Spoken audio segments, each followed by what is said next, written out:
Howdy gang, and welcome back for episode 7 of my Twisted Wonderland Glorious Masquerade makeup series, where I'm doing a look based off each character featured in the Glorious Masquerade event. Last episode, I felt very French and painted a golden bow and arrow on my face for Rook, and for this episode, the spotlight will shine on Ville's protege, the poisoned apple himself, Epel Felmier. And here is my concept sketch. So I had to take some creative liberties with this look because Epel's mask is a wine red, but I don't have that color in my eyeshadow arsenal, so I changed it to a very dark fuchsia pink, which was the closest color I had. And his mask is also a solid color, so I added some black in there and a little shimmer for more interest. Now without further ado, let's get started. After prepping my face and gluing down my eyebrows, I primed my eyes with the usual suspect Beauty Creations color-based eye primer in Whiteout.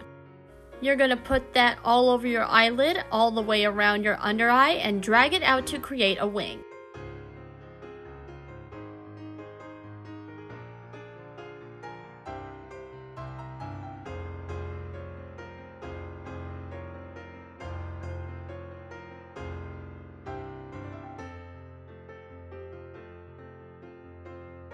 And before you start on your eyeshadow, don't forget to apply your setting powder barrier to catch any fallout. You're especially going to need it for this look because we are using some super dark colors. And for said eyeshadow, we're going to start by bringing back my beloved Lure palette by BlendBunny.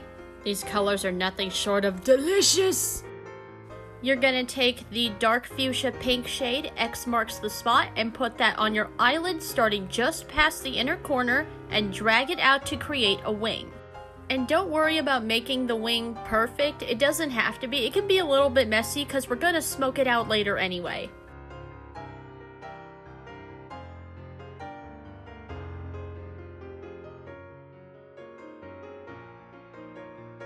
Then you're gonna drag it under your eye, stopping just outside of your inner corner.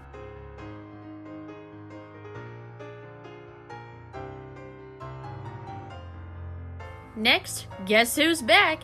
It's Nekoyanin's MORBID palette. I tell you guys what, I have been using this palette more often than I ever have before, and I'm not mad about it. Now take the matte black shade Shadow and add that all over your inner corner and under your eye, making it meet up with the other color. And you're not gonna make a point in the inner corner this time like the last two looks, just keep it rounded. And again, don't worry if it's not perfect, it can be a little bit messy because we're gonna smoke it out later anyway.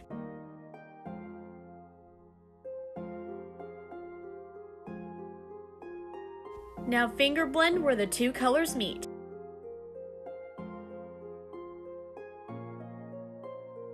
For the previously mentioned shimmer, we're going to take the shade Charmed and use our finger to put a little bit on the centers of our eyelids. I didn't do the primer this time around because BlendBunny's shimmers are like super aggressively shimmery and we only need a little bit. Her shimmers do not come to play games. A little bit goes a very long way.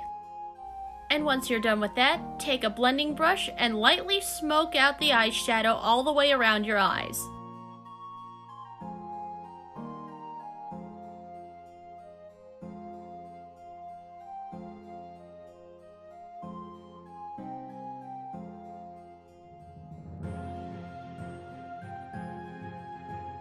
And once you're happy with the look, you are free to remove your setting powder barrier.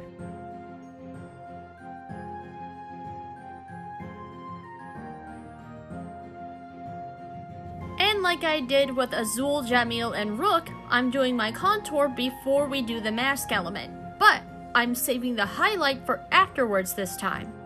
I'm keeping my contour very minimal this time because Epel has a very soft, round face.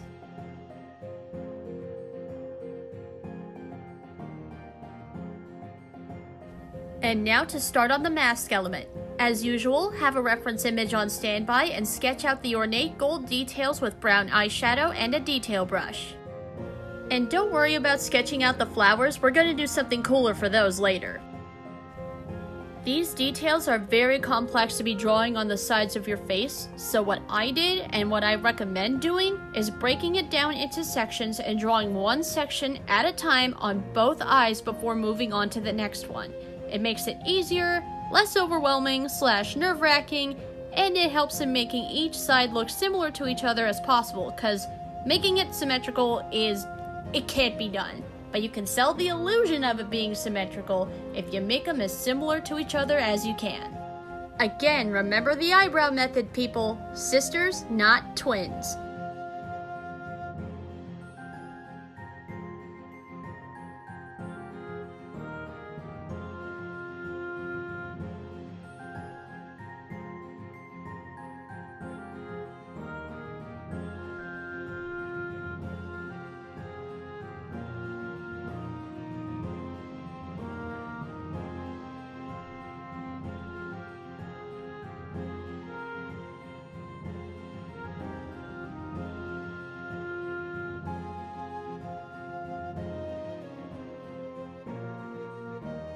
Once you've got it all sketched out, move on to your eyeliner.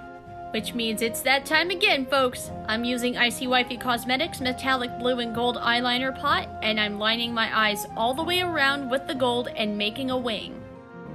I wasn't originally gonna do a wing this big, but the universe apparently had other plans for me and I had no desire to redo it, so we're going with it.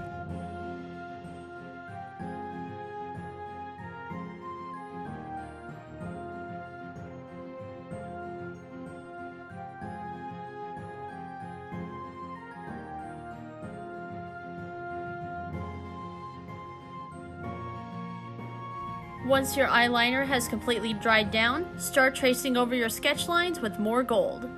The mask is what's gonna take you the longest for this look, even though I'm gonna tell you anyway to go slow and take your time.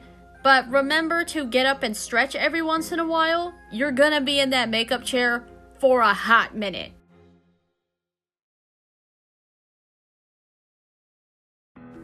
Also, while I have you guys here, I want to share something really cool with you that I discovered.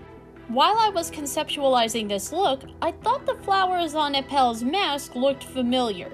And as an OG Twist fan and a longtime Black Butler fan, I know Yana Toboso never misses a chance to add subtle but genius details in the designs of her characters' outfits.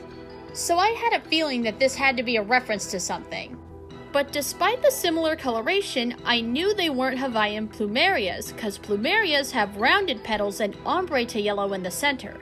And then I remembered this theory that's been floating around for years that the poison that the evil queen used on the apple was deadly nightshade, which is a berry that turns into a flower before becoming a berry. And I remembered seeing a nightshade flower before, but I had to look it up just to be sure. And guess what? It's an exact match to the flowers on Epel's mask, which is absolutely genius and perfect for Epel since he's based off of the actual poisoned apple itself. Now with my little nerd rant out of the way, I'm gonna do the same thing I did with Rook and outline the gold with some Meheron brown face paint. But instead of only doing a couple sections, I'm outlining the entire thing. Now I normally don't do this step and I've definitely never done it to this degree before, but for Epel I definitely had to make an exception cause it looked entirely too flat.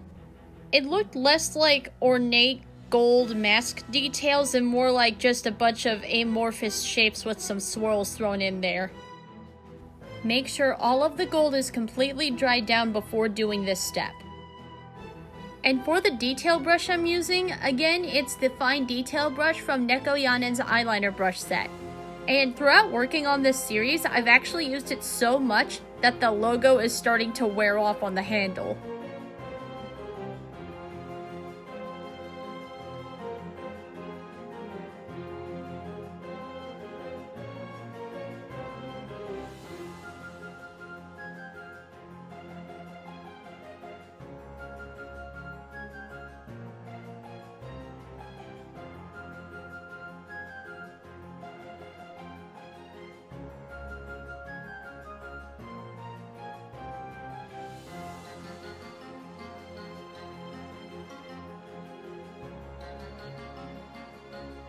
Once the brown completely dried down, I took a gold highlight and added it to the apples of my cheeks, my nose, my forehead, and my cupid's bow.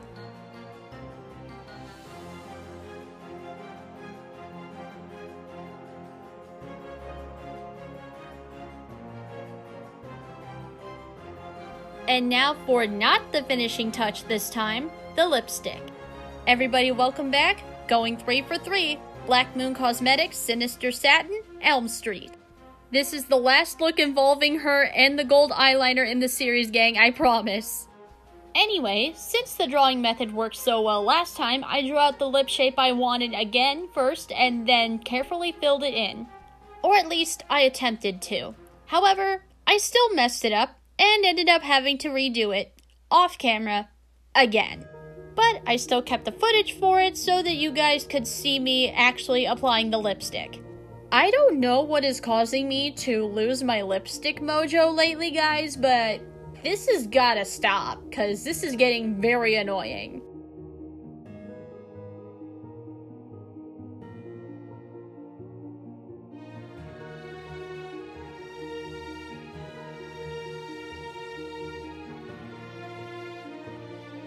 And now for the actual final touch. I made our deadly nightshade flowers out of paper and added gold shimmer eyeshadow for the centers.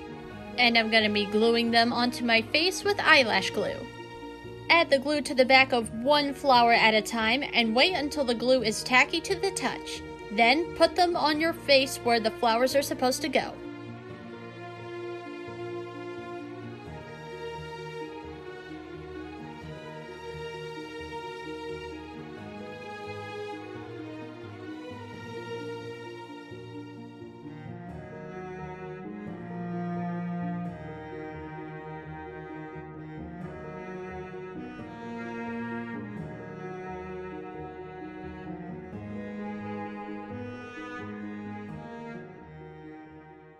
And now it's time for the final reveal.